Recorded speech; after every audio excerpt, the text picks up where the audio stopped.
Hoy estamos haciendo el preámbulo de la entrevista de José María Figueres, porque pensamos que era apropiado aclarar un poco de qué va a tratar la entrevista y cómo fue que abordamos los temas de la misma. Una de las cosas que queríamos hablar era el hecho de que estas entrevistas, tanto la de Figueres como a los otros candidatos, se están concentrando en la actualidad y sus propuestas de hoy, no en su pasado o su historial. Sí, en el caso de hoy, la entrevista de Figueres pues trata sobre su plan de gobierno, lo que quiere hacer con el país para tratar los temas del pasado de la vida de Figueres, de cuál ha sido su trayectoria.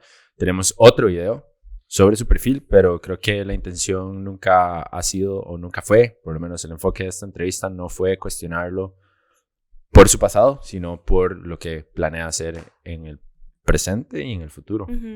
Sí, tal vez no tan enfocado en toda su historia política, sino también como por la prioridad de temas que hay ahorita con todo esto de la pandemia, la falta de empleo y demás, como que siento que nos enfocamos más en, bueno, cuáles son las soluciones si quedas, ¿verdad? Entonces...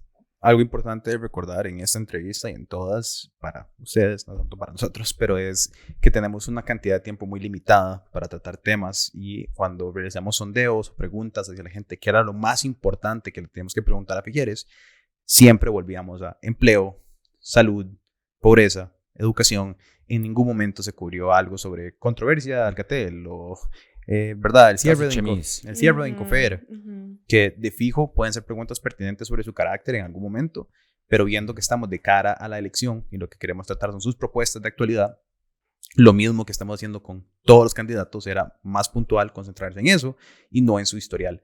Si en algún momento tuviéramos otra oportunidad, que de hecho nos dijeron que probablemente habría una, tal vez podríamos entrar más en profundidad de su historial personal, pero viendo que estamos en la campaña y tenemos cierto tiempo limitado, era muy importante priorizar estos temas, ¿verdad? De empleo, salud, educación.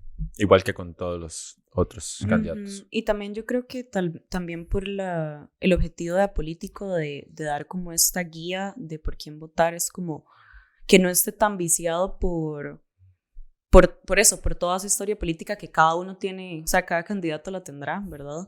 Sino eso, que está poniendo sobre la mesa para resolver los problemas que hay y que la gente sepa la respuesta real, no sé. Y una vez más, que si quieren saber, no es que no estamos hablando del tema, el tema lo estamos abordando y afrontando y exponiendo en su enteridad o lo más posible en una serie que se llama Hasta Ahora, en donde estamos resumiendo el perfil histórico de Figueres y de todos los otros candidatos que estamos entrevistando. Más allá de eso, creo que comentarios generales de la entrevista, creo que Figueres vino con una muy buena disposición a hablar con nosotros. Me parece interesante comentar eso, digamos, decirlo, más que todo por otras entrevistas que no fueron del mismo carácter. No importa qué preguntamos, siempre parecía que se sintió cómodo durante la entrevista, y me gustaría puntualizar que fue la campaña de Figueres que nos contactó a nosotros para realizar la entrevista. Fue un interés personal de la campaña de ellos, hicieron contacto, realizamos el conecte y llegamos a la entrevista con ellos para dar transparencia de cómo ocurrió la entrevista también, me parece importante. Creo que algo interesante de mencionar es que a pesar de que se mostró cómodo, después detrás de cámaras se veía como un poco tal vez abrumado, ¿verdad? De la cantidad de preguntas y con la profundidad que se le cuestionó, que creo que eso también es válido de contar. Total, después de la entrevista, no quiero como mal citarlo, pero parafraseando lo que dijo algo como, uy, eso estuvo intenso, uy, eso estuvo complicado. Entonces creo que dar a ver que a pesar de que él en cámaras es muy difícil sacarlo de onda, las preguntas que hicimos creo que sí entraron en una profundidad que tal vez no había visto en otras entrevistas. Sí, tal vez esa es otra cosa importante que comentar de nuestra intención con las entrevistas, que es no solamente hablar de temas relevantes nacionales para las personas ahorita, sino también como intentar preguntarles lo que no le están preguntando a los otros medios, y eso me parece súper valioso. Entonces, creo que él diciendo eso como que sí demostró ahí algo, no sé. Sí, total. Pero bueno, ahora pasemos a la entrevista y vean qué tiene que decir Figueres sobre todas estas cosas.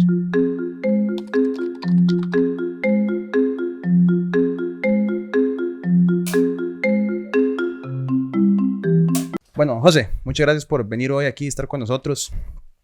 Yo tengo, para empezar, una pregunta un poco curiosa. Yo siento que usted ha tenido una trayectoria muy larga, tanto en la vida política como en la privada. Ha sido emprendedor, ha sido expresidente ya de Costa Rica. Y hoy el país se siente como encontrado. Yo siento que mucha gente, bueno, de hecho, tenemos una encuesta que dice que la mayoría de las personas piensa que usted va a ser el futuro presidente de Costa Rica. Pero al mismo tiempo, no es tanta la gente que dice que de inmediato, sí, yo voy a votar por José María Figueres. Entonces mi pregunta es, después de haber hecho tanto, ¿verdad? Y ya como haber tenido una carrera política exitosa en el país y todo, ¿por qué volver a un clima político tan complicado? Primero que todo, Pietro, muchas gracias. Anastasia y Kenneth, les agradezco muchísimo la invitación.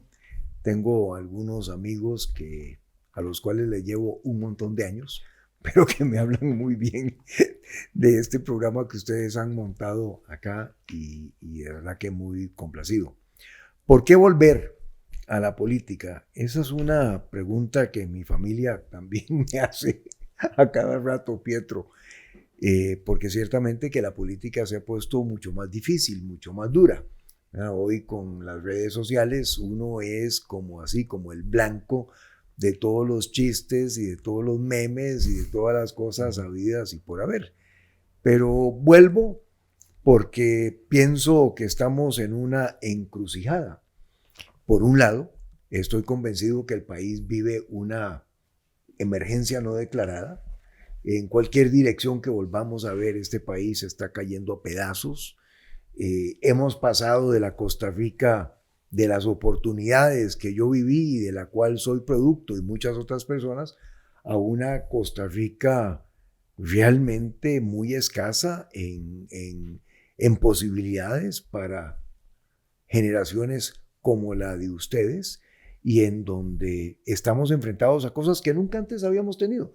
Este país nunca había vivido con un 30% de personas viviendo en pobreza. Nunca antes habíamos tenido 500,000 personas sin trabajo. Y el trabajo es el desempleo más alto, juvenil, en toda América Latina y afecta mucho a las mujeres, sobre todo a las mujeres en las áreas rurales y a las que son jefas de hogar. Entonces, por un lado, a mí me da tristeza, me acongoja ver la situación en que está Costa Rica. Y por el otro lado, en un mundo que es muy cambiante, donde se presentan oportunidades después de la pandemia, como el nearshoring, por ejemplo, para la atracción de inversión, o como el working beyond borders, para poder trabajar desde cualquier parte de Costa Rica con cualquier empresa en el mundo, y veo esas posibilidades y digo, bueno, pues aquí lo que corresponde es ponernos a trabajar entre todas y todos para salir de esta situación, para rescatar el país, transformarlo y avanzar. Y tampoco es que vengo ni creyéndome la pomada canaria, ni mucho menos, no. Esto va a requerir una buena cantidad de trabajo por parte de todas y de todos. En la medida en que cada persona ponga lo mejor de sí, su máximo compromiso personal, su mejor esfuerzo, en esa medida yo pienso que nosotros creamos un milagro en Costa Rica. Don José María, yo tengo una pregunta un poco curiosa porque, bueno, nosotros hemos andado por Costa Rica filmando un montón y hemos grabado recientemente un documental sobre la gastronomía costarricense. Sí. Y nos hemos dado cuenta que lo que come alguien dice mucho de una persona y a qué lugares va, ¿verdad? Entonces nosotros queremos preguntarle que cuál es su boca de cantina favorita y a qué cantina iría a comerse esa boca. Pues no voy a ninguna cantina. Ajá. Porque no tomo, de vez en cuando me tomo una comida, me tomo una copita de vino, pero tengo un carburador universal, lo que me pongan por delante me lo como. Bueno, yo crecí en un hogar en donde podíamos servirnos la cantidad de los alimentos que quisiéramos de lo que había en la mesa. Dios guarde usted no se los terminara de comer, porque mamá o papá sencillamente cogían el plato con lo que uno había dejado sin ninguna discusión, lo metían a la nevera y guess what, ese es el primer plato que le ponían al frente en la próxima comida. Y Dios guarde decir que no me gusta esto. Claro. Los abuelos de mi padre vivieron en el sitio de Gerona, en España, supieron lo que era pasar hambre. Cuando mi padre era pequeño, si se caía un pedacito de pan de la mesa o del alimento, había que juntarlo inmediatamente, besarlo como un símbolo de desagravio y después comérselo. Pues tengo un carburador universal. Pero algún plato costarricense así como típico que me gusta. Ajá, que le sí, gusta, claro. que prefiera. Me encanta el picadillo de arracache. Okay. Me parece que es una especialidad, ¿verdad? Okay. Y yo pienso que francamente, ya que estamos hablando de gastronomía, este país debería de resaltar mucho más nuestra gastronomía típica, nuestra gastronomía costarricense. Ve lo que ha hecho la gastronomía, por ejemplo, por Perú. ¿Verdad? Es toda una industria, es toda una posibilidad, es todo un atractivo turístico. Hay muchísima gente que va a Perú solamente por la gastronomía. Me encanta un esfuerzo que está empezando a nacer en San Ramón, alrededor del Hotel Villablanca con Jim Damalas, que es crear una gastronomía costarricense y para que eso sea como parte de la oferta turística que tiene el país, porque Costa Rica tiene un enorme potencial en el turismo, sobre todo si nos metemos en turismo de salud y bienestar y empezamos a exportar servicios médicos. Ok, perfecto. ¿A vos te gusta la arracache? Sí, claro. Todos los picadillos. Yo creo que los picadillos son un gran representante de Costa Rica y creo que tienen todo para hacer la competencia a los famosos tacos mexicanos. Total. Yo siempre he pensado que los gallos son mejores que los tacos. Y es algo con lo que estoy dispuesto a morirme. Anastasia. Don José María, bueno, un gusto conversar con usted hoy. Quería preguntarle que, bueno, tomando en cuenta que usted aspira a volver a gobernar estos próximos 4 años y que ha mencionado anteriormente la necesidad de gobernar desde una política de Estado y no de gobierno, ¿cómo piensa enfrentarse a las fuertes divisiones políticas actuales que, bueno, están en el poder legislativo y también incluso dentro de su propio partido? Muchas gracias, Anastasia, porque la pregunta es muy buena. Pero antes de eso, yo quiero decirles, amigas y amigos, que aquí hay 2 veteranos en este programa, que son Kenneth y Pietro. Y habemos 2 nuevos, que somos Anastasia y yo, porque Anastasia se está inaugurando. Entonces, bienvenida, sí, Anastasia. Muchas gracias. Ahora, a su pregunta. Vamos a ver. Yo pienso que como en la vida, todos tenemos cosas que queremos hacer mañana, tenemos algunas realizaciones que quisiéramos hacer a 1 o 2 años plazo y probablemente sabemos o no sabemos, pero tenemos una idea de qué es lo que queremos estar o a dónde queremos estar en 5 años plazo. ¿Por qué los países van a ser diferentes? Me parece que tener acciones de cortísimo plazo, pero poder combinarlas con una visión de mediano plazo es lo que corresponde. Entonces, esta década, Anastasia, como vos sabés, es una década muy importante para la humanidad, porque de aquí al 2030 vamos a tener que haber cumplido con los 17 objetivos del desarrollo sostenible de Naciones Unidas. Son los objetivos sobre los cuales nos pusimos de acuerdo más de 195 países. El número 1, derrotar la pobreza en todas sus manifestaciones en el planeta. El número 13 tiene que ver con cambio climático. El número 14 tiene que ver con la salud del océano, que es nuestro ecosistema más importante, porque cada segundo respiro en nuestra vida es cortesía del océano, produce el 50% del oxígeno en el planeta. Entonces, ¿a dónde quisiera yo que llegáramos al 2030? Como un país culto, como un país solidario, que nos hace mucha falta hoy en día, como un país que hubiera bajado sus emisiones de carbono a la mitad, mediante una gran reconversión económica que hubiera generado mucho empleo, trabajo, oportunidades para emprendedores, habiendo derrotado, o sea, eliminado pobreza extrema y habiendo bajado pobreza a la mitad, para lo cual sería necesario que durante esta década creciéramos a un ritmo del 5 al 6% anual en forma sostenida. Ese es el objetivo de mediano plazo al 2030.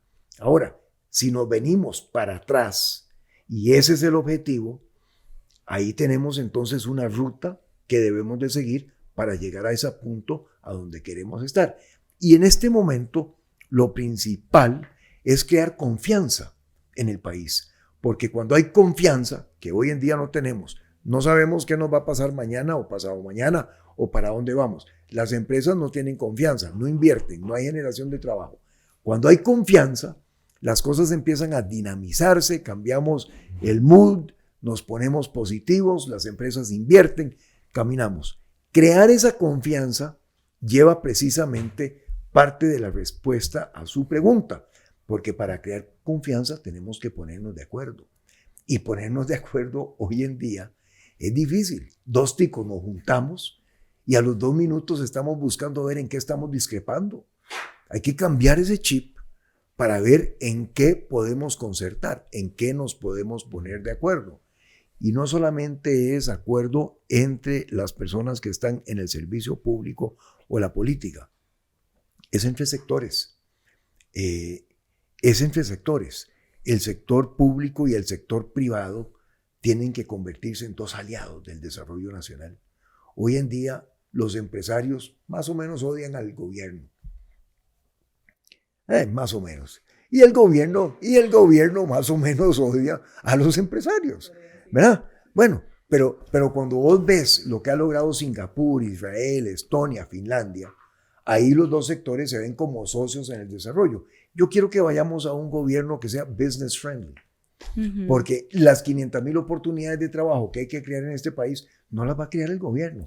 Las van a crear ustedes en el sector privado. Don José María, hablando de eso, ¿cuál considera usted que es la industria más importante de generación de empleo de calidad en Costa Rica? Y cuando digo de calidad me refiero a cómo evitar esta situación que estamos viendo ahora de tantas personas trabajando en call centers, en Uber y que están sobrecalificadas para ese trabajo. Sí. Bueno, mi padre, don Pepe, decía que todo trabajo dignifica a la persona. Todo trabajo dignifica a la persona. Entonces yo pienso que a la hora de crear oportunidades de trabajo, que es lo número 1, número 2, número 3, 4, 5 y 6 en términos de prioridades hoy en día, tenemos que crear oportunidades de trabajo que sean de acuerdo a los skill sets o a las herramientas para la empleabilidad o a las capacitaciones que hayan recibido las diferentes personas que también están en diferentes grupos con respecto a su edad. Entonces no singularizo ninguna que sea más importante que la otra, porque, por ejemplo, en este momento tenemos casi 40,000 oportunidades de trabajo en zonas francas que no se están completando porque no tenemos esas personas con dominio del inglés, manejo del inglés y habilidades de manejar una computadora. Eso es algo que hay que atender ayer para darles cursos cortos de empleabilidad, language skills, inglés, y por cierto, al 2030, importantísimo que lleguemos being a bilingual country, because speaking English today as a second language and Chinese tomorrow as a third language means probably much more than even some university titles. And that's the world we live in. Y por eso debería ser parte de la meta. Pero volviendo, ahí hacen falta cursos cortos de empleabilidad para poder llenar. No tiene sentido en un país con 500,000 personas sin trabajo que tengamos 40,000 oportunidades que no estamos llenando por falta de esas capacidades. Pero igual tenemos muchas personas que son buenísimos para trabajar en la construcción que no irían a trabajar a zonas francas. Entonces, hay un programa de vivienda. Tenemos un faltante hoy en día de 160,000 viviendas en este país. Cuando fui presidente, allá en la prehistoria, del 94 al 98, en el 95, 96 y 97, dimos más bonos de vivienda que en cualquier otra administración en este país. Hoy en día tenemos que duplicar ese esfuerzo, porque el techo es una responsabilidad ética, moral, pero también es un gran reactivador económico. Ahí podemos generar 100,000 oportunidades de trabajo. Y en el turismo, ni qué hablar. El turismo es crear oportunidades de empleo en todo el país, porque el turista anda por todo lado. Pero habiendo dicho eso, para poner con ejemplos las oportunidades que tenemos de crear empleo para diferentes sectores de la población en diferentes partes, quiero entonces decirle lo siguiente, y perdone que me extienda en esta respuesta, pero es que empleo es tan importante. Yo estoy viendo en el mundo de la tecnología, que a mí me apasiona, una convergencia de varios factores que me parece que van a hacer explotar las oportunidades de trabajo y para emprendedores en el campo de la tecnología. Lo primero es que los teléfonos inteligentes cada vez están en manos de más personas alrededor del mundo. Y con un teléfono inteligente son maravillas lo que podemos hacer. Ya todos eso lo conocemos. Lo segundo es el Internet de las cosas, porque cada vez tenemos más millones de cosas conectadas al Internet. Lo tercero es que todo eso está creando lo que llamamos Big Data. Billones de terabytes que estamos generando, que con lo cuarto, que es inteligencia artificial, podemos minar para sacarle a ese Big Data las grandes oportunidades que tiene para iluminar política pública o decisiones en empresas o tantas otras cosas. Y el quinto elemento es que todo eso, ese Big Data y el Artificial Intelligence está haciendo que explote la necesidad de ciberseguridad. Entonces ahí hay 5 elementos convergentes en el mundo de la tecnología que yo pienso que van a crear un montón de oportunidades de trabajo. Y ahí es donde entra el Working Beyond Borders. Un tico que hoy en día se gradúa del TEC o de otra universidad con especialidad, aptitudes, conocimientos para ciberseguridad, no tiene que ver solamente el mercado laboral costarricense. En Estados Unidos en este momento hay 3.5 millones de oportunidades de trabajo en ciberseguridad. Working Beyond Borders, trabajando desde la casa, desde la comunidad aquí, por medio del Internet, que es lo que nos ha enseñado, ¿verdad? La crisis, el uso de la tecnología después de la pandemia. Puede uno trabajar en Estados Unidos, puede ser. Entonces ahí hay muchas cosas que podemos hacer. Eso a mí me ilusiona, me apasiona por si no se habían dado cuenta. Bueno, y don José María, ahorita aprovechando que estaba mencionando el TEC y la UCR y estos cursos cortos, ¿verdad? De capacitar, ¿verdad? A las personas para hablar inglés. Actualmente tenemos aquí unos datos sobre, ¿verdad? Estamos en plena crisis de educación ahora con todo esto de la pandemia. Sí. Y tenemos que los estudiantes reprueban el examen de admisión de matemáticas para entrar al TEC y a la UCR en casi un 80 al 90%, dependiendo de qué institución. Entonces, queremos preguntarle como qué tan rápido se puede implementar un programa de este tipo de capacitaciones que permita brindar esos empleos y cómo se puede garantizar que sean de calidad para lograr una verdadera movilidad social para estas personas que son personas súper jóvenes, ¿verdad? Sí. Y si es viable como... ¿Qué reto más grande tenemos en el campo de la educación? Porque además de que veníamos flaqueando, sobre todo en la educación pública, el año tras anterior con la huelga, el año pasado con pandemia y los estudiantes han recibido 30-35% de las clases que normalmente habrían recibido. Hay niños que están llegando a tercer y cuarto grado que no saben leer, interpretar una lectura y escribir. A menos de que rescatemos a esos jovencitos, los estamos condenando a una vida de muchas limitaciones. Entonces ahí yo pienso que tenemos que organizarnos en lo que yo llamo una cruzada nacional por la alfabetización. Una cruzada nacional. ¿Qué significa una cruzada nacional? Que a la larga, por 1 o 2 años, cambiamos todos los TCUs en las universidades para que el trabajo universitario comunitario sea ir a una escuela, ayudarle a esos niños a que aprendan a leer bien y a que escriban bien. A que probablemente nos organicemos con los colegios profesionales para que todas las personas mayores, los que se pensionaron, que tienen tiempo, adopten una escuela, un colegio y vayan a ayudar con el aprendizaje, la lectura y lo que es escribir bien. En donde una empresa, Pietro, que tiene una escuela a 4 kilómetros, dice, yo la adopto y le voy a dar tiempo a mis ejecutivos y a las personas que trabajan en esta empresa para que vayan y ayuden ahí a recuperar las habilidades de poder leer, interpretar la lectura y escribir, que es lo fundamental. Bueno, también tenemos que montar un programa para recuperar 250, 300,000 jóvenes que ya finalizando sus años de estudio secundario se quedaron, ya no regresaron, se desengancharon del sistema, porque tal vez no pudieron pagar el internet.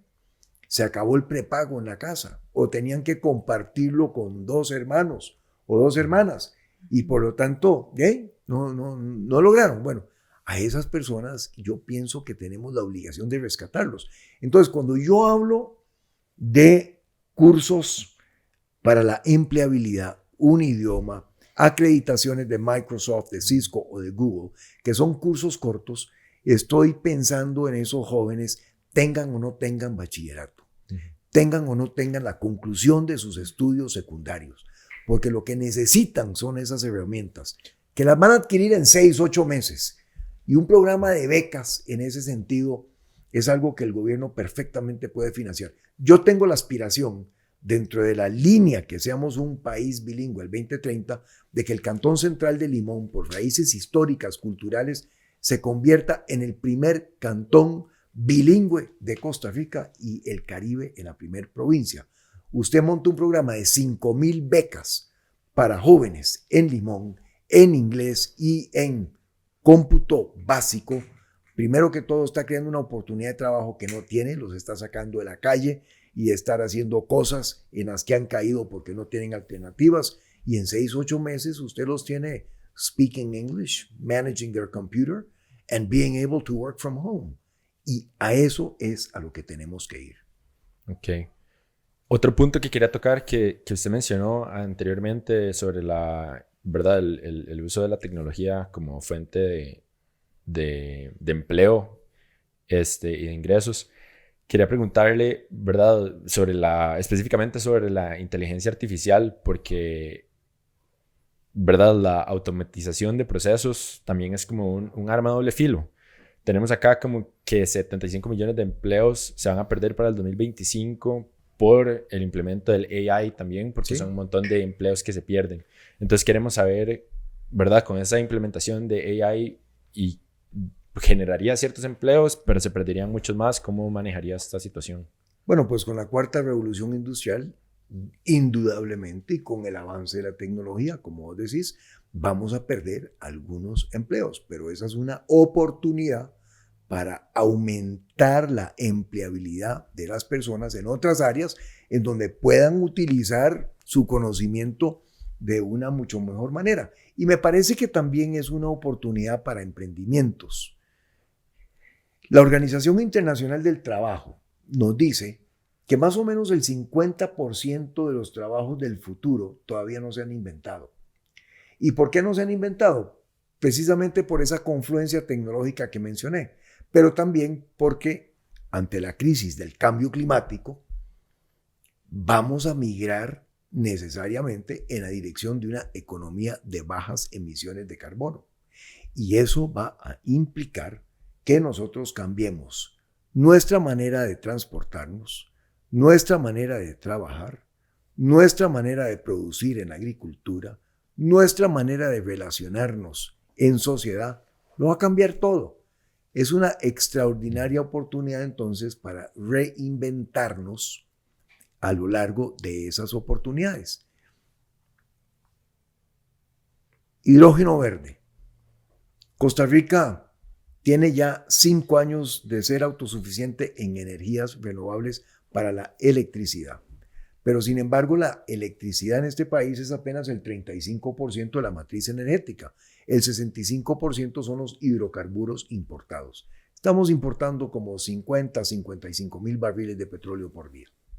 Bueno, podríamos aumentar la capacidad de producción en energías limpias, verdes, las renovables, y transformar esa energía en hidrógeno verde para sustituir gasolina y diésel. Estaba leyendo ayer sobre los resultados de la COP26, lo que están discutiendo los países en Glasgow. Argentina, en el marco de la COP26, anunció una inversión de una empresa australiana de $8.400 millones para exportar hidrógeno verde a los mercados internacionales. Chile lo está haciendo, Colombia ya tiene una ruta del hidrógeno. Aquí en Guanacaste lo está haciendo Franklin Chango. Es una extraordinaria oportunidad. Y en Argentina están produciendo con eso 40.000 oportunidades de trabajo. Entonces, por un lado, sí, la cuarta revolución industrial, la transición hacia una economía de bajas emisiones de carbono, el AI, la inteligencia artificial, va a asumir los trabajos que están haciendo algunas personas, pero por otro lado, en esa transición, vamos a generar otras oportunidades. Y en esa transición a bajas emisiones de carbono, Costa Rica es un campeón. Tiene el renombre, tiene la marca, tiene el posicionamiento internacional. Ahí hay mucha oportunidad. No, a mí me gustaría pasar como de trabajos del futuro a tal vez una más del pasado, y como donde Costa Rica tal vez nos estamos quedando relegados en muchos campos. Y hoy, interesantemente, en Welcome to Chepe, el programa de que tocamos un tema que ha estado en noticias esta semana, que es la FANAL. Y lo uso de ejemplo específico para hablar como un tema muy en general. Pero específicamente con la FANAL, yo digamos que, no sé, esto me consume la cabeza a mí a veces. Sí. Tenemos una industria nacional de licores, Sí. la cual no genera casi ingresos, está comparada al resto del mundo muy por debajo de los estándares. Si comparamos a un México con tequila, el mezcal, la revolución del mezcal este año ha sido una locura. Si ve lo que está pasando en Estados Unidos con el bourbon durante los años, bueno, ejemplos más grandes de Rusia con el vodka, lo que sea, ¿verdad? Cuando consideramos... China con el Mai Tai, Exacto. por ejemplo. Cuando tenemos industrias, y tal vez Kenneth pueda hablar un poquito más sobre las cifras específicas, pero cuando tenemos industrias en este país como el FANAL, que parecen que no avanzan al futuro, ¿verdad? Y que no permiten que emprendedores digan, ok, yo quiero destilar, tengo una idea. Por ejemplo, ¿cuál fue la que mencionaste hoy de la alemana? Sí, ok, entonces tenemos una empresa nacional que se llama CAS de Luz, que usan el CAS, ¿verdad? Que es producto endémico costarricense. Sí. Pero si una persona quisiera destilar el CAS en suelo costarricense es ilegal, ¿cierto? Porque la FANAL tiene un monopolio de 1850, impuesto por Juanito Mora, ¿verdad? Hace muchísimos años. ¿Por qué? ¿Por qué impuso ese monopolio? Por querer tratar de controlar el contrabando. Bueno, por aspectos de salud. Que sigue sucediendo. Seguimos teniendo contrabando en el país.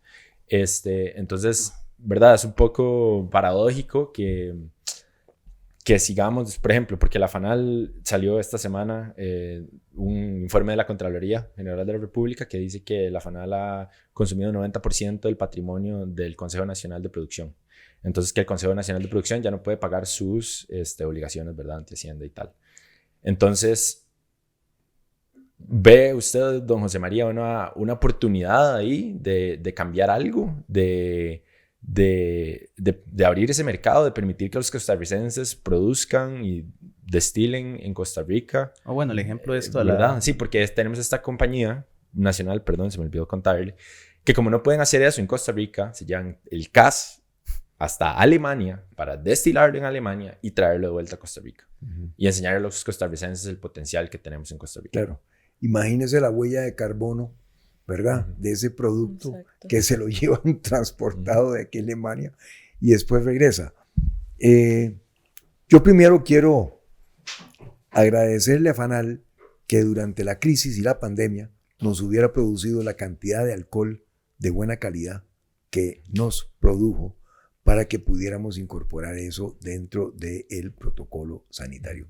Habiendo dicho eso, ¿verdad? Habiendo dicho eso, yo lo que veo aquí es una extraordinaria oportunidad para una alianza público-privada. Por un lado, usted tiene, por ejemplo, productores de azúcar.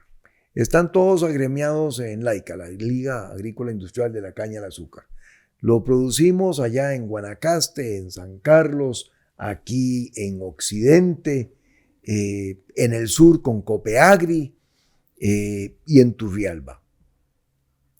Qué bonita oportunidad para que el productor de azúcar, los ingenios que están en esa actividad, proveyeran de materia prima a Laica en una alianza público-privada en donde Laica sacara una gran cantidad de productos de calidades internacionales, exportáramos y en lugar de estar exportando azúcar, como muchas veces nos toca, a precios marginales porque es un commodity, estuviéramos exportando licores producidos en Costa Rica, aprovechando la marca costarricense y agregándole valor a la agricultura en este país. Entonces yo ahí veo una gran oportunidad para una alianza público-privada.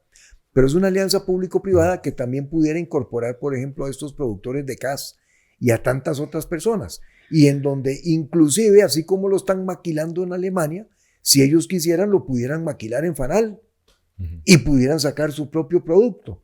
Esas son las cosas que yo pienso tenemos que avanzar en este país. Don José María, y eso implicaría como una, ¿verdad? Me imagino que una reforma bien fuerte, digamos, de la FANAL, porque ahora que usted estaba mencionando que la FANAL produjo como todo este alcohol en gel durante la pandemia, que fue cierto, de hecho los ingresos de la FANAL fueron los mejores en ese año, porque casi que duplicaron los ingresos y fueron 41 mil millones de colones más o menos, que son como 65 millones de dólares. Pero igual, en comparación, nos quedamos cortos, digamos, cuando vemos que el valor del mercado del tequila en el 2020 fue de 2.100 millones de dólares. Sí. Entonces, ¿verdad? Claro. Entonces, me preocupa como que en esa alianza público-privada que se haga por medio de la FANAL, digamos, a pesar de que haya otra empresa pública ahí detrás, que no lo logremos porque no lo hemos estado logrando, ¿verdad? Pero quitémonos, Kenneth, yo creo que los tiempos que vivimos son para quitarnos esas ataduras mentales. FANAL cumplió un propósito. Cuando se montó en aquellos años que usted acaba de mencionar, se hizo por la salud, porque había mucho guaro de contrabando que estaba dejando ciegas a las personas. Y se montó por un aspecto de salud. A lo largo de todos estos años ha sacado unos productos que han cuidado la salud. Que nos ayudó en la pandemia, perfecto. Muchísimas gracias, lo hizo extraordinariamente bien. Bueno, cambiemos su ley. Vamos a una alianza público-privada, sin ningún temor de ninguna naturaleza. Y en esa alianza público-privada, metamos también a la municipalidad de Grecia y metamos algunas asociaciones de desarrollo que se quieran meter. Este país hay que convertirlo en un país de propietarios. Costa Rica es uno de los 10 países más desiguales del planeta hoy en día. Usted combate pobreza con salarios, pero desigualdad la combate con formación de capital, con que seamos dueños, con que tengamos acciones de cosas. Y ahí entonces avancemos en esa dirección. Igual deberíamos de ser, por ejemplo, le pongo otro caso, Banco Popular. ¿De quién es el Banco Popular, Kenneth? Ya le hicieron el quiz, ¿no? Sí, estoy ahora. ¿De quién es? No, ¿de quién es? Del Estado. Del Estado. Bueno, se supone que es de los costarricenses, pero es a través del Estado. Yo creo que vos no te sentís dueño de una acción del Banco Popular. En lo absoluto. ¿Verdad? Yo no sé si vos, Pietro, o vos, pero yo tampoco. Pero a mí me parece que usted podría convertir el Banco Popular en un banco que tuviera un capital accionario de 5 millones de acciones y depositarle cada una de esas acciones en el fondo de pensiones de cada costarricense. Y entonces, al final del año, cuando se declara un dividendo, 75% del dividendo va al fondo de pensiones para que tengas una pensión segura, ¿verdad? Sí, y el 25% te lo giran en un cheque para que lo gastes. Ese fondo de pensiones que tenés con una acción que vale X te sirva de garantía para un préstamo. Y entonces vos podás ir aprovechando la formación de capital, tu acción del Banco Popular, para ir creando las oportunidades económicas y de desarrollo a lo largo de tus vidas. De tu vida. Eso lo hacen otros países. Aquí no hay que inventar tanto el agua caliente. El agua caliente ya está inventada. Hay que ver lo que están haciendo países punteros que van adelante en el desarrollo, que crean oportunidades.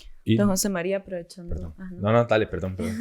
No, aprovechando que estábamos hablando de sustancias que se regulan y salud pública y demás, quería que pasáramos al tema de la legalización del cannabis medicinal Sí. y del cáñamo industrial. ¿Usted qué piensa al respecto? ¿Está a favor? Siempre he estado a favor, lo he venido diciendo durante muchos años. Y estoy a favor porque, primero, me parece que el consumo de las drogas no debemos de tratarlo como un asunto penal, sino como un asunto de salud. Y esa es una clara responsabilidad del Estado, de recuperar a esas personas. Segundo, porque hay una gran cantidad de evidencia científica que demuestra que el cannabis medicinal ayuda muchísimo en muchas enfermedades y en muchos sectores de la población. Entonces estoy completamente a favor de eso. Y el cáñamo, y estoy feliz de que se haya aprobado la ley, porque el cáñamo representa una oportunidad, otra vez volviendo a las cosas nuevas que podemos hacer. Cáñamo es una gran oportunidad agroindustrial para tierras en Guanacaste, Pacífico Central, el sur del país. El cáñamo, bueno, desde tejidos, ¿verdad? Desde fibra para ropa, pasando por ladrillos para construcción, tiene una gran oportunidad. Estoy completamente a favor de eso. Don José María, y en el mismo son, solamente porque nunca es suficiente con algo, marihuana recreacional en algún momento en el futuro costarricense. Mire, Costa Rica es un país que no deja de ser conservador. Yo creo que aquí hay que ir un paso a la vez. Vamos adelante con el cannabis medicinal. Hagamos de eso una gran industria, que no solamente sea la parte agrícola, sino que sea la parte agroindustrial para sacarle todo el valor agregado. Y bueno, después veremos sobre la recreacional. Y en esa misma línea, ¿cómo vería usted que se podría evitar que no queden las ganancias centralizadas en pocas manos también con el cultivo del cáñamo industrial, como ha pasado con otros monocultivos? Porque me parece que el cáñamo es un extraordinario cultivo para cooperativas. ¿Por qué digo eso? Primero que todo, porque se presta para que sean pequeños agricultores el que lo produzcan.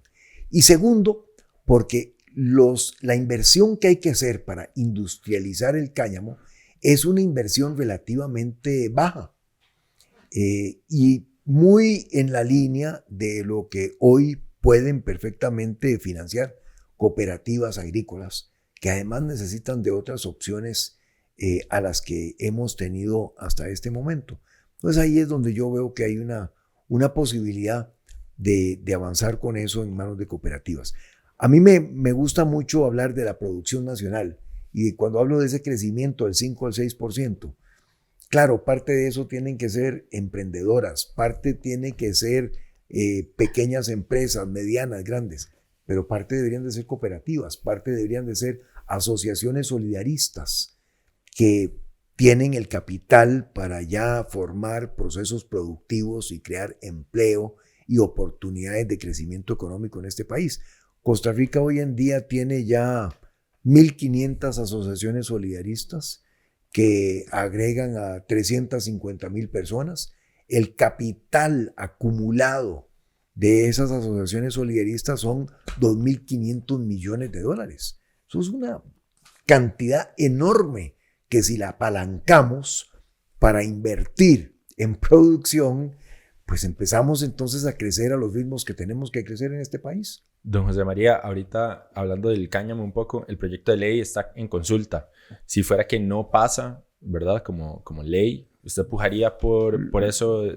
Por supuesto, lo vuelvo a presentar. Y ojalá que la consulta la evacúen bien rápido y que se entiendan los beneficios de lo que estamos hablando acá. Okay. ¿Y quiénes, para usted, quiénes podrían, digamos, producir el cannabis? O sea, ¿por medio de qué entidades? ¿Sería como más una cuestión estatal? No me meta al gobierno a producir, no me meta al gobierno a producir cannabis, ni el medicinal, ni ningún tipo, ¿verdad? Ni el cáñamo. No, vean. Y pongámonos de acuerdo en esto. Los que saben cómo producir son las personas que están en el sector de la producción nacional. Los empresarios, los emprendedores, las cooperativas. Esas son las personas que van a crear las 500,000 oportunidades de trabajo que necesitan compatriotas en este país. En el Estado eso no lo hacemos, no nos metamos a hacerlo. En el Estado nuestra responsabilidad está en facilitar las cosas. ¿Cómo te ayudo? ¿Cómo te apoyo? ¿Cómo te simplifico los trámites? ¿Cómo de verdad desarrollamos una banca de desarrollo? Que hoy en día de banca de desarrollo lo único que tenemos es el nombre. Esa es la responsabilidad del Estado. Pero no es meterse a producir. ¿No? Eso le toca al sector privado. Hablando del sector privado, don José María, hay hoy una gran cantidad de trabajo informal en este país. Sí, Hay claro. una gran cantidad de freelancers y personas en servicios profesionales, ¿verdad? La mitad de las personas, Pietro, que trabajan en este país están en la informalidad. Y bueno, muchos de nosotros que estamos en el cine o en estas diversas industrias creativas, nos cuesta mucho formalizarnos porque a veces los procesos de formalización son sumamente complicados. Ahorita está la ley 21522, que es la que busca condenar las deudas que muchos trabajadores independientes tienen con la caja ahorita, porque no, digamos, tienen 30 años, 35 años, no lograron inscribirse en el momento correcto. Sí. ¿Qué considera usted sobre estas leyes que buscan facilitar el proceso para que este tipo de personas puedan asociarse con la caja y volverse contribuyentes? Es de sentido común que busquemos tener una cobertura del 100%. Es de sentido común que nosotros facilitemos a esa mitad de la población económicamente activa lo que es su entrada a la formalidad. Pero además de que es de sentido común, y por eso estoy de acuerdo con esa ley, y yo no entiendo, francamente no lo entiendo, ¿verdad? Llego como trabajador independiente a la caja para decirle, mire, me quiero formalizar. Si me quiero formalizar es que estoy dispuesto a seguir pagando. Lo primero que me hacen es me dicen, así, qué bonito, ¿cuántos años tiene de estar trabajando? 15. Déjeme sacar el cálculo, me debe 20 millones de pesos. Totalmente. O sea, Es una traba. ¿de qué estamos desde el hablando? No, es un completo desestímulo. ¿Verdad? Bueno, entonces, claro que hay que buscar la manera de facilitar la formalización, la condonación de esa deuda, inclusive para emprendedoras y emprendedores, el que empezaran a pagar sobre sus emprendimientos cargas sociales escalonadas. ¿Cuánto tienen ustedes de tener Desde el 2019. Desde el 2019. Bueno, les ha tocado un año de pandemia. Una cosa como esta, a como yo veo las cosas, deberían empezar casi que agradeciéndoles que se hubieran metido con este emprendimiento y decirle, mire, ¿sabe qué, Pietro? El primer año va a pagar solamente el 20% de las cargas sociales, porque ya es un 20% más que se está pagando que si no lo hubieran hecho. Y el segundo año el 40%, y el tercero el 60%, y al quinto año llegas al 100%. Y mientras tanto creaste oportunidades de trabajo y enriqueciste la sociedad costarricense. Totalmente ¿verdad? de acuerdo. Y hasta un programa como Welcome to Chepe sacaste. Hicieron un montón de cosas. Bueno, ahí es donde yo pienso que el Estado tiene que verse como el socio del sector privado en el desarrollo. Pero ojo, otra cosa. Uno de los problemas que nosotros tenemos en este país es el alto costo de las cargas sociales, 59%. Bueno, precisamente porque son tan altas es que la mitad de las personas están en la informalidad. Lo que eso significa es que solamente la mitad que estamos en la formalidad estamos soportando todo el sistema que vive de las cargas sociales. Si usted esa cantidad de personas la multiplica por 2, porque metió a todo el mundo en la formalidad, te puede bajar las cargas sociales. Claro. Porque tiene el doble de contribuyentes. Puede entonces bajar el monto de la contribución. Y rebalancear cargas sociales en este país es importantísimo para volver a ser un país competitivo en la economía internacional. Sí, yo creo que hay muchos temas dentro del espectro de la informalidad. Por ejemplo, otro que resulta importante, que bueno, ahora vi que PISA lo quiere poner como referendo, que es todos estos trabajos de Uber, de Rappi, ¿verdad? Que contribuyen millones de dólares al año a la economía nacional y que continúan sin estar regulados. ¿Y para qué vamos a llevar eso un referendo? ¿Cuántos millones de colones nos cuesta llevar eso un referendo? Eso es de sentido común. Primero que todo, son parte de la nueva economía. Segundo, miles de personas en este país se benefician con eso. Está ya instituida la práctica. Legalicemos eso. Metámoslo dentro de la formalidad. Es que esto no necesita un plebiscito. Sí, bueno, sí, lo que está proponiendo es un referéndum. Bueno, un donde vamos a referéndum, o hacer- sea, propongamos un referéndum si queremos cambiar la constitución, pero para legalizar Uber. Eso es un proyecto de ley en asamblea y vámonos. Pero al mismo tiempo, aprovechemos entonces para hacer algunas otras cosas. Yo pienso que al legalizar Uber, deberíamos de pedirle a las personas que están trabajando en eso y que dicha que lo pueden hacer, que cumplan con las mismas normas, por ejemplo, de seguros para los pasajeros que deben tener los taxistas, ¿verdad? Para que tengamos la seguridad de que si algo nos pasa, tenemos las pólizas de seguro que competen, etcétera, etcétera. Y también aprovechemos entonces la oportunidad, ya que estábamos hablando de hidrógeno verde, hagamos una operación internacional bien buena en el campo financiero, traigámonos 20,000 vehículos de hidrógeno verde o eléctricos y cambiemos la flota de taxis rojos. Y se los financiamos, no se los regalamos, se los financiamos con una banca, sí, de desarrollo.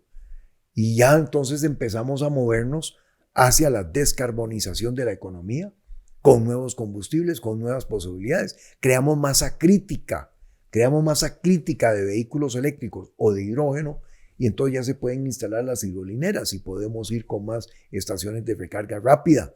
En fin. Sí, de hecho que el BID hizo un análisis de Costa Rica, dijo que uno de nuestros fallos más grandes es la cantidad de carros que tenemos dependiente de los fósiles, ¿verdad? Ahí, bueno, entre los taxistas también están todos los buses que tenemos a nivel nacional. Habría que generar un compromiso con las autobuseras también para que ellos cambien sus flotillas y nos de alguna manera u otra, tal vez algo similar. ¿O qué sería la propuesta para los autobuses? Bueno, tenemos un bus de hidrógeno que está trabajando en Guanacaste, lo trajo Franklin Chan y que trabaja perfectamente. Tenemos algunas líneas de autobuseros aquí que ya tienen buses eléctricos. Ahora están llegando 2 buses eléctricos donados por la Agencia de Desarrollo de Alemania, producidos en China, para que sigamos con esa experiencia. Por cierto, hablando de buses, otra vez hablando de la prehistoria, cuando estuvimos en gobierno, en aquellos años trajimos el primer vehículo eléctrico a Costa Rica, producido por una empresita que se llamaba Solectria. Yo creo que ya no existe. Estaba a las afueras de MIT, ahí en Cambridge, a la par de Boston. Y trajimos el primer bus eléctrico. Y en ese bus eléctrico, cuando vino el presidente Clinton de visita a Costa Rica, paseamos a toda su delegación. Bueno, a toda no, porque él llegó apenas con 800 personas, ¿verdad? Pero sí, los que cabían en el bus, que eran como 20 o 30, los paseamos en ese bus eléctrico.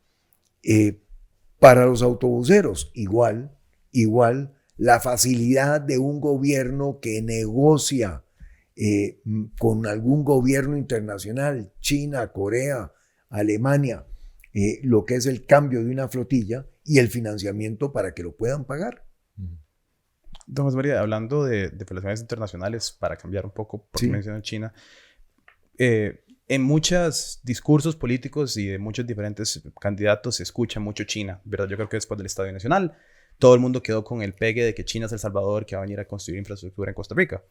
¿Qué relación vería usted que tendría Costa Rica con China, si alguna? Una muy buena relación con China y con Asia.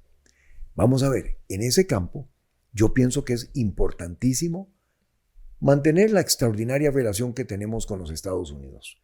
Y ahí en la administración del presidente Biden tenemos amigos personales de muchos años y esa relación es una relación privilegiada, muy buena, muy fuerte. Queremos y vamos a mantener una extraordinaria relación con Europa. Ahí van muchas de nuestras exportaciones y muchas de las ayudas que todavía se reciben vienen de Europa.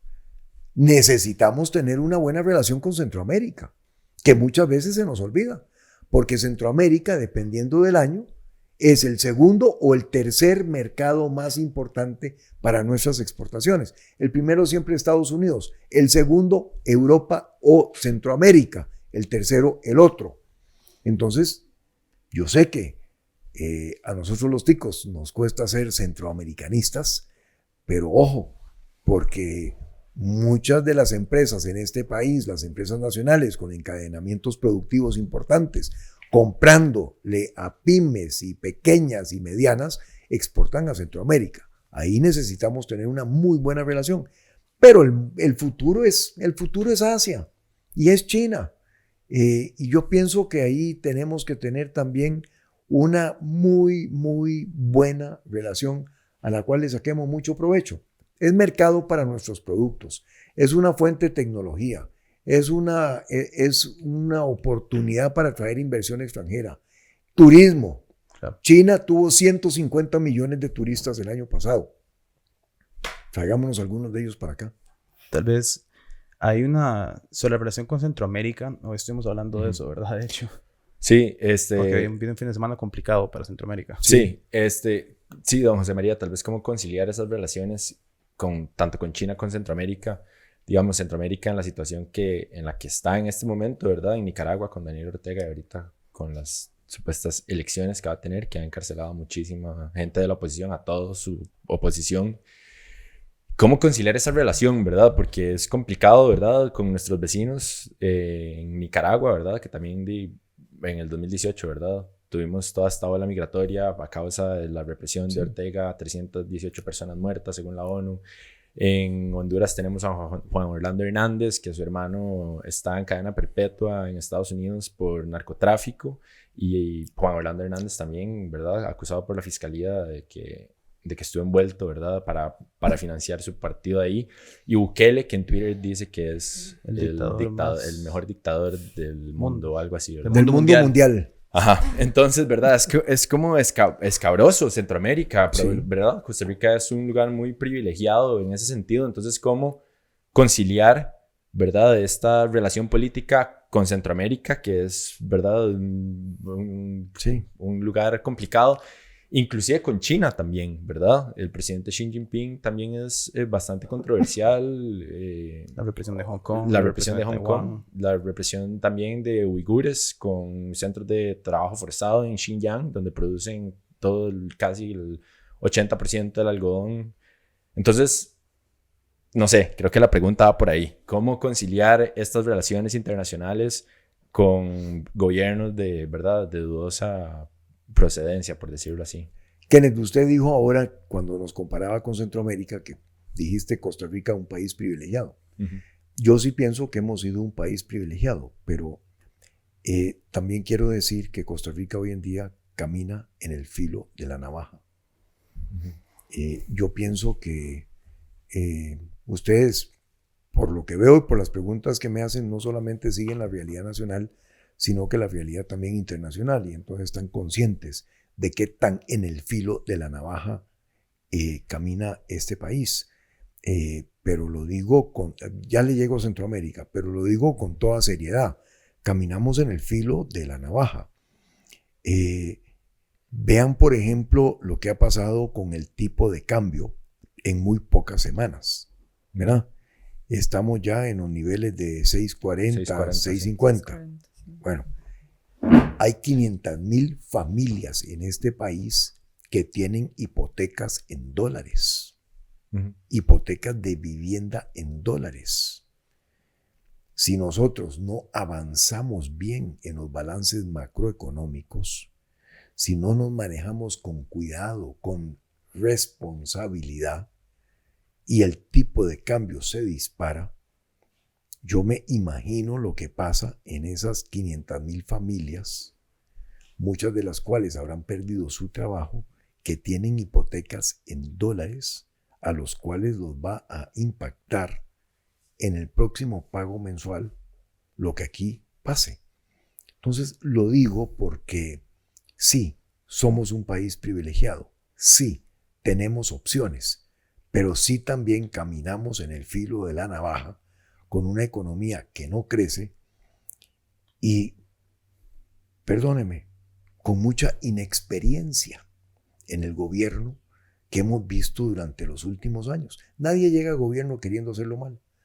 Todos llegamos queriendo hacerlo de la mejor manera, pero la inexperiencia nos ha salido carísima.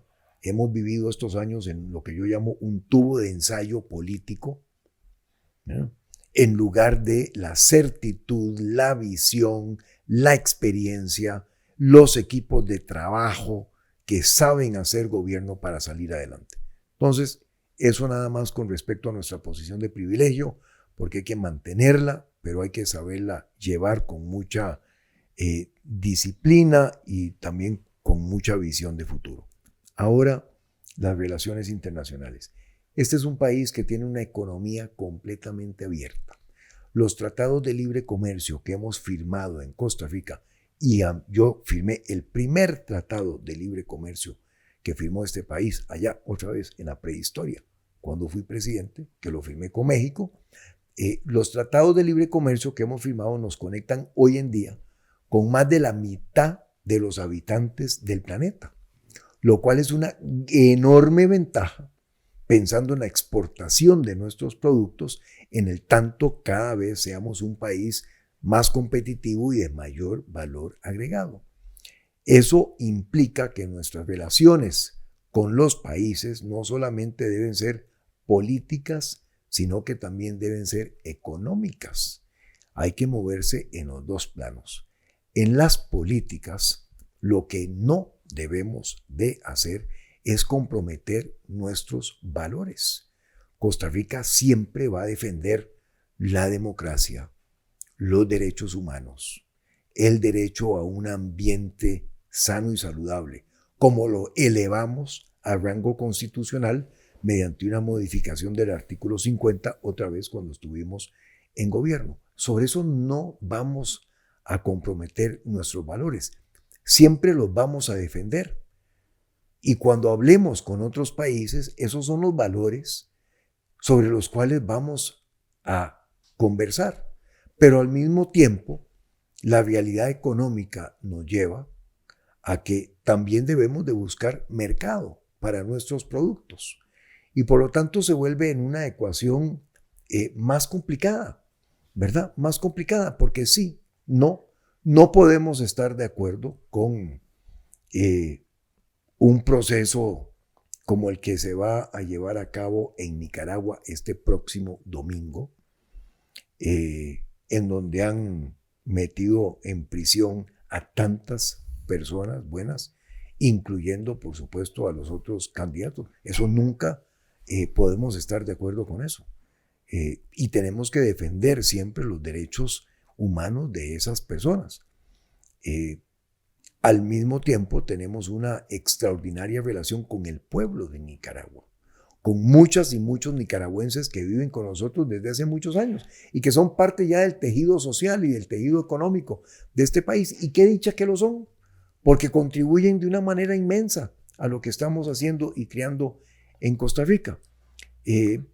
La relación con el gobierno de Nicaragua, una relación sobre nuestros valores, en donde tenemos que defenderlos todo el tiempo, pero una relación también de vecinos respetuosos el uno del otro. Cuando usted tiene una diferencia con un vecino, usted busca cómo resolverla mediante el diálogo. Usted no se va a agarrar a patadas con el vecino. Esa no es la forma costarricense. Nosotros no podemos agarrarnos con otros países, no es nuestra manera de ser, pero sí podemos defender nuestros valores y ser fuertes en esa defensa internacional de lo que nosotros valoramos. Ahí hay una pregunta que ya se nos está acabando el tiempo, pero que no puedo evitar de traer, que parece importante porque creo que define esa estructura de valores, esa estructura de modelo de gobernanza que ha estado un poco en contención y que yo en lo personal he tenido la pregunta, y tal vez Anastasia me pueda ayudar porque también es algo que estamos hablando aquí como la oficina recientemente, que es sobre cómo quiere manejar usted el manejo del gasto público a nivel nacional, en específico cuando se trata de reformar o cambiar instituciones gubernamentales. Creo que hemos escuchado varias entrevistas y me atrevo a decir todas en los últimos 2 meses. Y, ¿verdad? Hay como una discrepancia, tal vez. Sí, como, o sea, hablábamos de que si nos sentamos aquí a hablar con José María Villalta, posiblemente nos va a decir que él no cerraría, ¿verdad? Las instituciones o no haría ese merge, ¿verdad?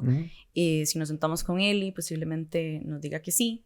Y sentimos como que no ha habido una respuesta clara de su parte. Sí. Bueno, hay algunas cosas, Anastasia, que hay algunos temas y algunas cosas que tienen respuestas de sí o no, que son oscuro o claro, pero hay muchas otras cosas que son diferentes matices. Y yo pienso que la administración pública es una cuestión de matices. Entonces, quiero mencionarle algunos ejemplos. Lo primero es que aquí, independientemente de quién traiga usted a sentarse con usted, el único presidente en la historia moderna de este país que ha cerrado instituciones de cuajo es este que usted tiene al frente suyo. Y por haber cerrado algunas instituciones de cuajo, como decir, mañana se cierra esto, punto final, café con tamal, todavía tengo aquí, ¿verdad?, las cicatrices políticas que llevo sobre la espalda. Que es una cosa a veces que me sorprende, porque a veces dicen, es que Figueres cerró tal institución o cerró tal otra. Y después a los 5 minutos me dicen, es que Figueres no va a cerrar instituciones cuando llegue el gobierno. ¿En qué mundo quedamos? Bueno, o sea, entonces sé lo que es eso. Soy un hombre de tomar decisiones y cuando tenga que tomar decisiones las voy a tomar. Pero al mismo tiempo, con 500,000 personas sin trabajo en este país, estamos por llegar a cerrar instituciones al gobierno para poner otras 1,000 o 5,000 o 10,000 o 20,000 personas en la calle. Yo creo que no. Pero yo sí creo que necesitamos ir a una transformación profunda del aparato estatal costarricense. Yo creo mucho en la trilogía que llamo de lo que es el Ministerio de Comercio Exterior, Procomer y CINDE. Cada una de esas instituciones no llega a las 200 personas, tal vez Procomer un poquito más. Son súper eficientes, hacen su trabajo, han convertido la política exterior, Pietro, una política de Estado y no una política de gobierno. Y yo pienso que hay muchas otras instituciones que deberían ir en esa línea.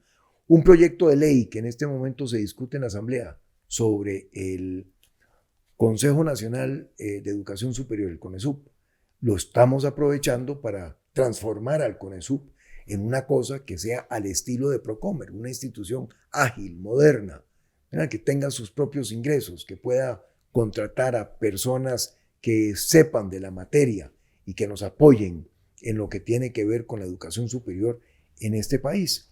Y ciertamente que si me lleva a hablar de las instituciones en el campo social, a donde pagamos esas cargas sociales, ahí tenemos a más de 20 instituciones con más de 40 programas combatiendo pobreza, en los cuales invertimos 600,000 millones de colones por año y no hemos logrado bajar la pobreza. Si usted sigue invirtiendo plata año tras año y no logra el objetivo, pues algo está haciendo mal y algo estamos haciendo mal. Ahí se necesita una transformación, una racionalización en esas instituciones y en esos programas para que seamos efectivos en el combate de la pobreza.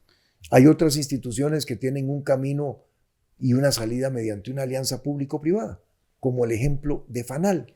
Entonces le pongo estos diferentes ejemplos porque aquí no es que, ¿verdad?, un one size fits all, no es que un tamaño es el adecuado para todos esos zapatos o para todos esos pieses.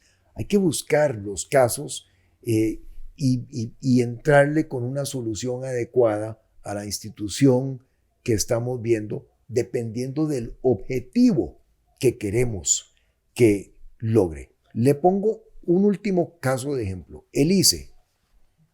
Bueno, yo pienso que siempre estaremos agradecidos por el ICE por habernos dado energías renovables, cobertura nacional. Pero esa energía renovable hoy es carísima. A los precios de la energía de hoy, jamás habría podido yo como presidente haber traído a Intel a que invirtiera en Costa Rica hace 20 años. Entonces la responsabilidad del ICE es hacer la transformación interna, la cirugía, la renegociación de sus 5,000 millones de dólares de pasivos para que volvamos a tener energías renovables, pero a precios competitivos. Entonces, le pongo estos 4 ejemplos porque yo pienso que cuando hablamos de la transformación del Estado, hay que ser muy concreto, muy específico y ver caso por caso. Don José María, quedaría para mí tal vez todavía un poco incierto entender si hablamos de transformación o agilización de ciertas instituciones, Sí. que si se considera que hay una necesidad o no hay necesidad de de agilizar por medio de recortar el tamaño de estas instituciones, porque, a ver, si mal que bien tenemos 28 instituciones que combaten la pobreza, y decimos que bueno, vamos a transformar para que hayan menos, eso indicaría, por motivos obvios, Sí. cerrar algunas de estas instituciones. Ahí yo entiendo perfectamente el punto de que estamos entrando en una crisis de desempleo, que generar más desempleo no es lo que el Costa Rica necesita ahora. A pesar de eso, yo siento que en el sector privado, y quedaría imposible para mí no mencionarlo, hay una gran cantidad de personas que sienten miedo de que en un gobierno de Figueres serían 4 años más de un aparato estatal increíblemente grande, en el cual se hacen concesiones, entran personas, salen personas, pero al final no hay un cambio contundente y que sigue habiendo un tamaño del Estado insostenible para lo que es la empresa privada, ¿verdad? Generar la producción necesaria para contener ese Estado, ¿verdad? Tan grande que tenemos hoy por hoy. Bueno, primero que todo, no a más impuestos, no a más cargas sociales, sí a un rebalanceo de cargas sociales. Segundo, un Estado que sea amigo del sector productivo nacional, porque esta economía, como ya mencioné, hay que ponerla a crecer al 5 o al 6%. Tercero, una racionalización de las instituciones que tiene el Estado.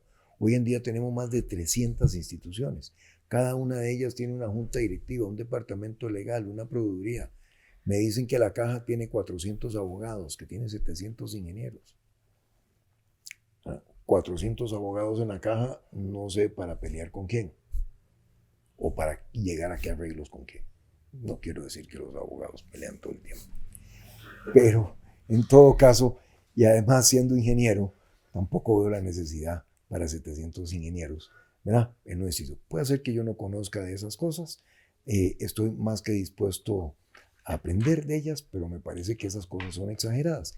Y me parece que esas son las cosas, Pietro, que a lo largo de un gobierno tenemos que buscar cómo compactar y trasladar a algunas de esas personas a otras oportunidades de trabajo en una economía que vuelva a crecer.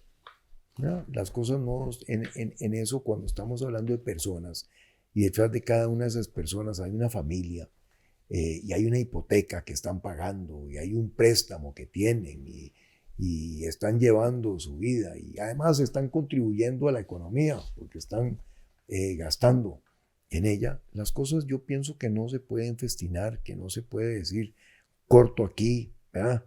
Plum, ¿no?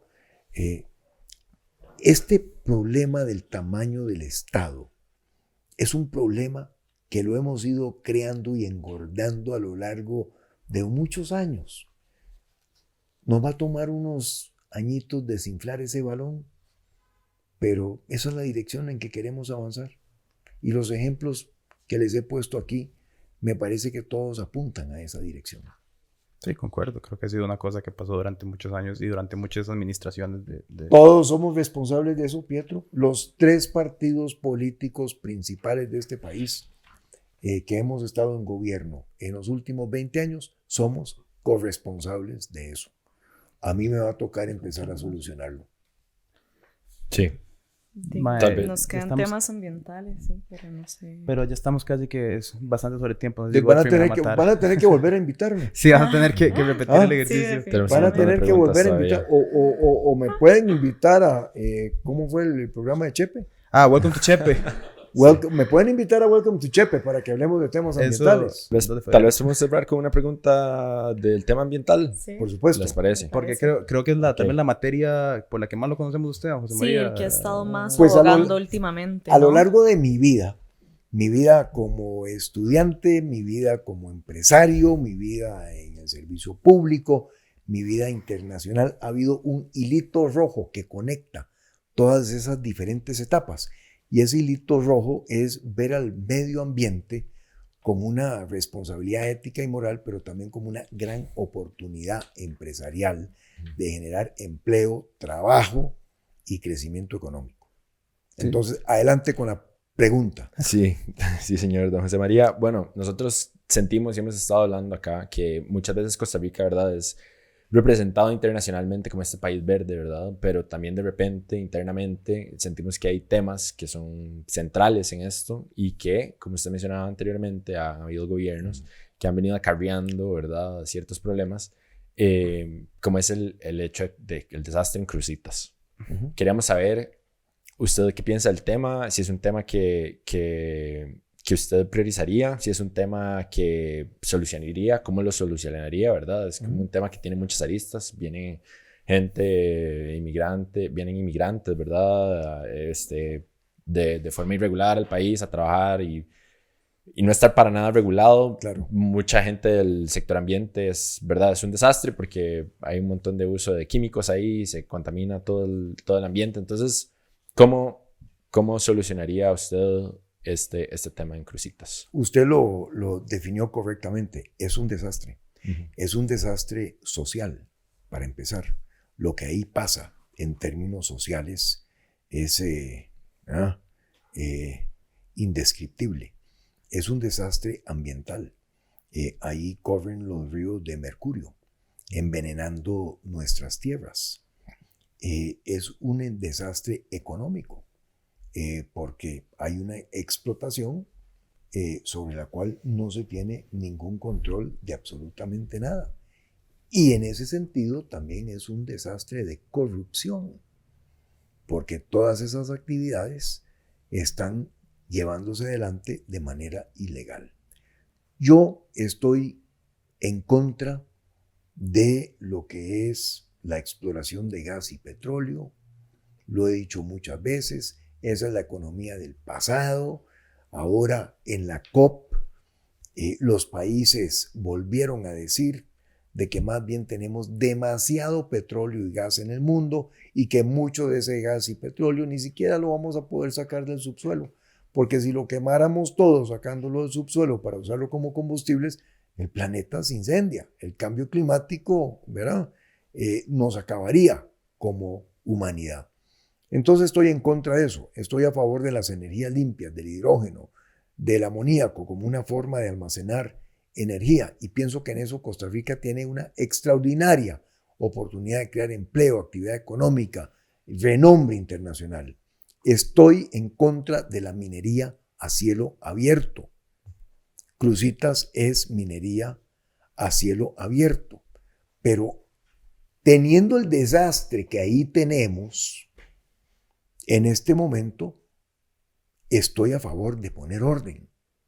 Y una manera de poner orden es entrar a asumir la responsabilidad como Estado de que esa explotación que hay ahí se realice mediante una alianza público-privada, en donde haya una contraparte del Estado costarricense responsable de velar porque las cosas se hagan bien y haya una contraparte privada por parte de una compañía internacional que se haya ganado un concurso en una licitación pública transparente puesta en la plataforma del SICOP para que eso le produjera a Costa Rica en este momento 150, 200 millones de dólares por año.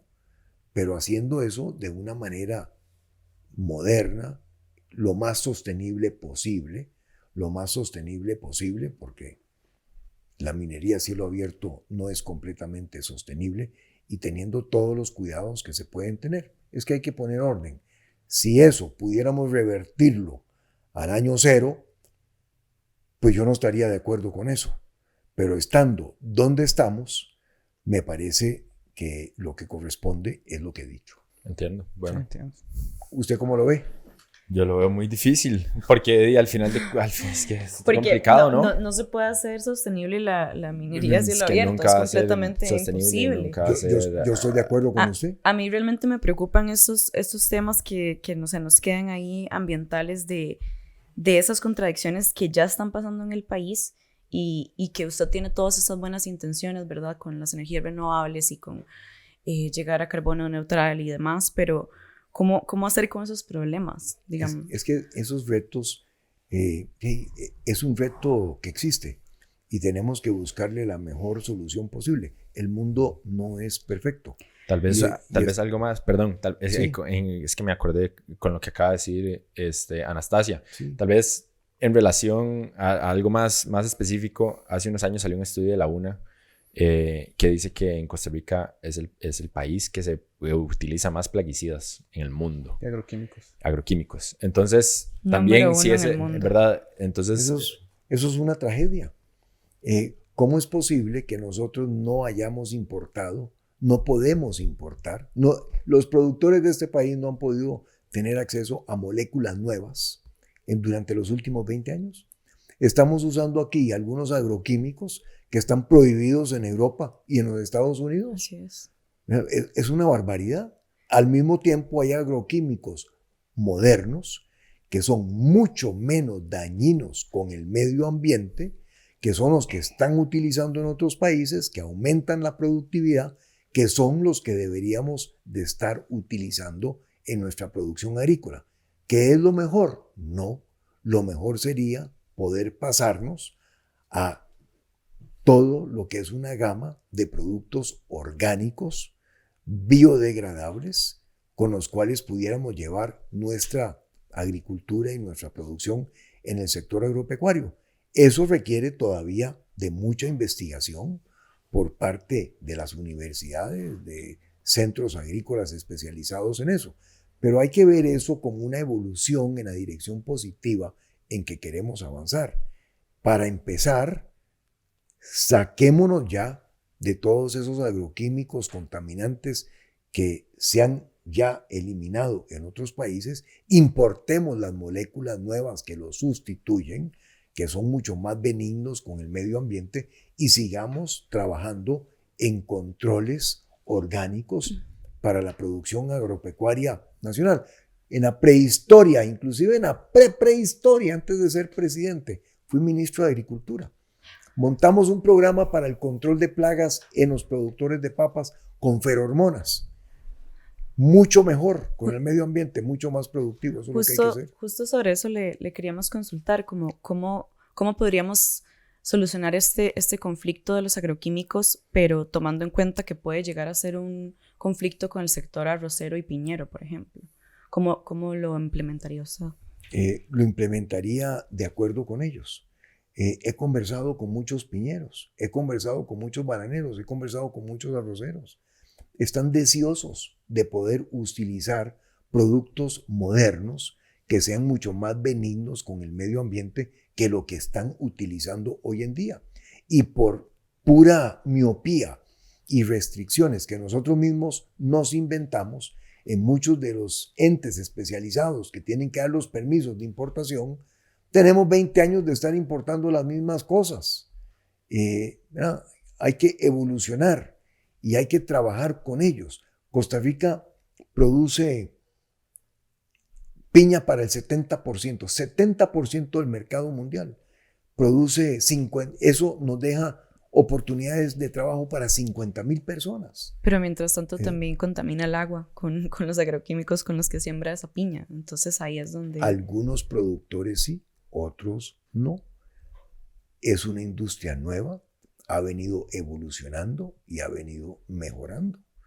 No podemos, desde el punto de vista económico, decir, ya no más, 50,000 personas más desempleadas, millones de dólares de inversión perdida, posicionamiento del país en los mercados internacionales. Yo estoy completamente de acuerdo con la dirección que ustedes señalan acá, y el país tiene una responsabilidad de avanzar en esa dirección. Lo hicimos cuando estuve en gobierno, el pago de servicios ambientales, por ejemplo. Fue una innovación en aquel entonces que es lo que nos ha valido el reconocimiento internacional que acabamos de tener del premio del Príncipe William, porque tenemos el 60% cobertura forestal. Bueno, ahora en el próximo gobierno lo que quiero es ampliar el pago de servicios ambientales al océano también, para que podamos resembrar manglares que defiendan nuestras costas, para que podamos sembrar arrecifes artificiales, para que podamos cambiar artes de pesca que necesitamos cambiar en este país y que al mismo tiempo le mejoren la calidad de vida a las personas que están ahí. Esa es la dirección en que tenemos que avanzar. Yo quiero hacer otra pregunta. Sí, todos. Porque estamos hablando estamos hablando de territorios, ¿verdad? Y de la naturaleza y tal. Y esto inmediatamente a mí me remite a la situación en los conflictos con las comunidades indígenas. Sí, claro. Tenemos a un montón, ¿verdad? Arrastrando también de gobiernos anteriores un conflicto grandísimo de personas no indígenas viviendo en territorios indígenas, porque la ley de 1939, ¿verdad? Define como estos territorios intransferibles y un montón de otras cosas, ¿verdad? Sin embargo, sigue habiendo ahí un conflicto de que en muchos casos en territorios indígenas, la mayoría de las personas que viven en esos territorios son personas no indígenas, por temas diferentes de corrupción y tal que se han dado dentro de las mismas asociaciones de desarrollo, que permiten de alguna forma o avalan a un indígena a vender un territorio que pues que nunca ha sido Bueno, porque las de ningún asociaciones de individuo. desarrollo mismas están tomadas por personas no indígenas. Exacto. Sí. También es un desastre. Yo creo que el adjetivo correcto también ahí es un desastre. Y es un tema que gobierno con gobierno, año tras año, simplemente se patea la bola. Sí. Entonces, quería saber, don José María, ¿cuál es su posición en relación al conflicto indígena y qué ha pasado, ¿verdad? Porque han venido asesinando a líderes indígenas en los últimos años, a Sergio Rojas y Jerry Rivera, y De hecho, que estuvimos con la familia de ellos en Buenos Aires, en un territorio retomado hace como 6 meses, más o menos. Sí. Estuvimos ahí. sí, entonces quería saber qué piensa usted también de las recuperaciones indígenas y de Sí. todo este tema. Ese problema lo tenemos en el norte, en Guatuso, por ejemplo, y lo tenemos en el sur. Partes de Pérez Celedón, partes de Buenos Aires, inclusive partes de Corredores. Como usted dice, el problema viene desde hace muchos años y nadie le ha puesto el cascabel al gato. Y es un problema que necesitamos resolver. Hay ahí algunos tenedores de buena fe que tienen títulos de propiedad y escrituras desde hace muchos años. Y hay algunas otras personas que no tienen eso. Independientemente de si son tenedores de buena fe o no, necesitamos respetar los territorios que son de nuestras comunidades indígenas. Correcto, y en ese caso, perdón que lo interrumpa, en ese caso le correspondería al Estado indemnizar a esos tenedores de buena fe. Sí, señor. ¿Usted estaría Porque Sí, señor. también es interesante. Yo estaría de acuerdo en indemnizarlos y que entonces salgan de esos terrenos. Y ellos también están de acuerdo con eso. He hablado con muchas de esas personas que están en el norte, que están en el sur, entienden el reto con el que vivimos y lo único que están pidiendo es, primero, un interlocutor, porque en el gobierno nadie les habla, nadie les dice para dónde vamos, qué es lo peor que puede suceder. Y segundo, lo que quieren es una definición.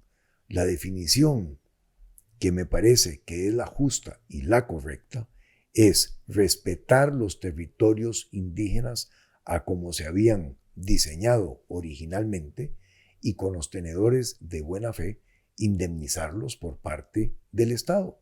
Es lo que nos corresponde. Y en el mundo de hoy, para eso existen fondos internacionales que perfectamente podemos habilitar para que nos ayuden a poner orden en esas tierras.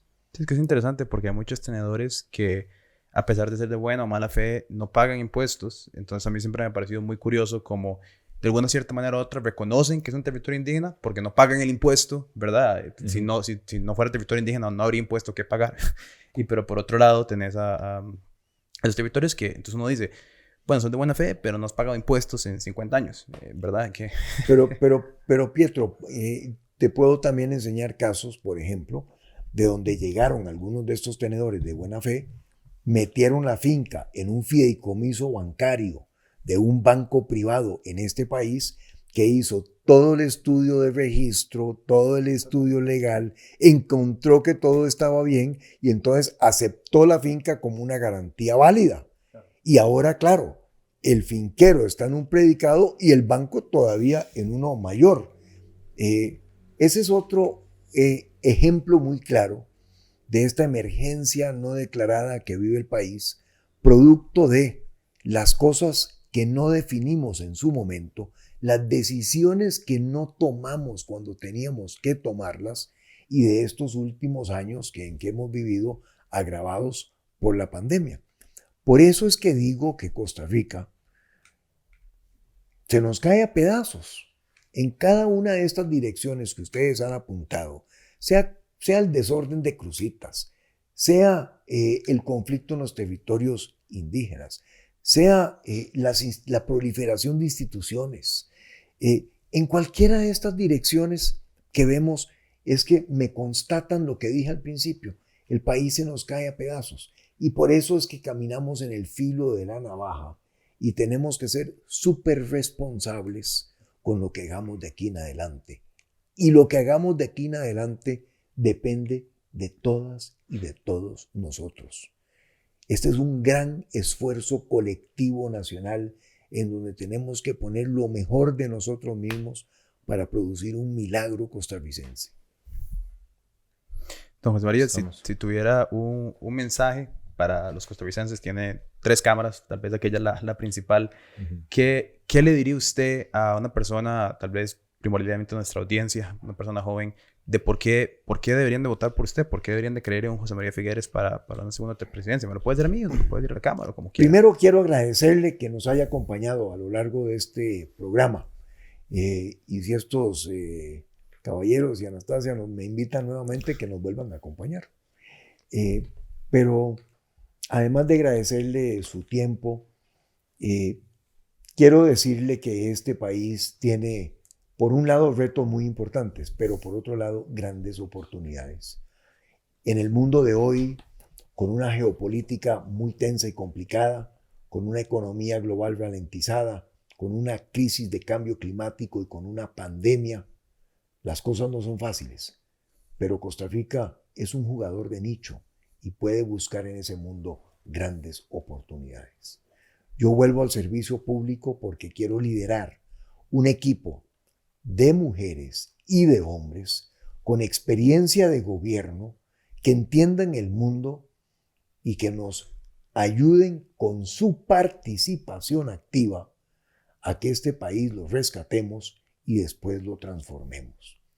Países en que he trabajado, Singapur, Israel, Irlanda, Estonia, son países que han producido un milagro con el concurso de todas y de todos.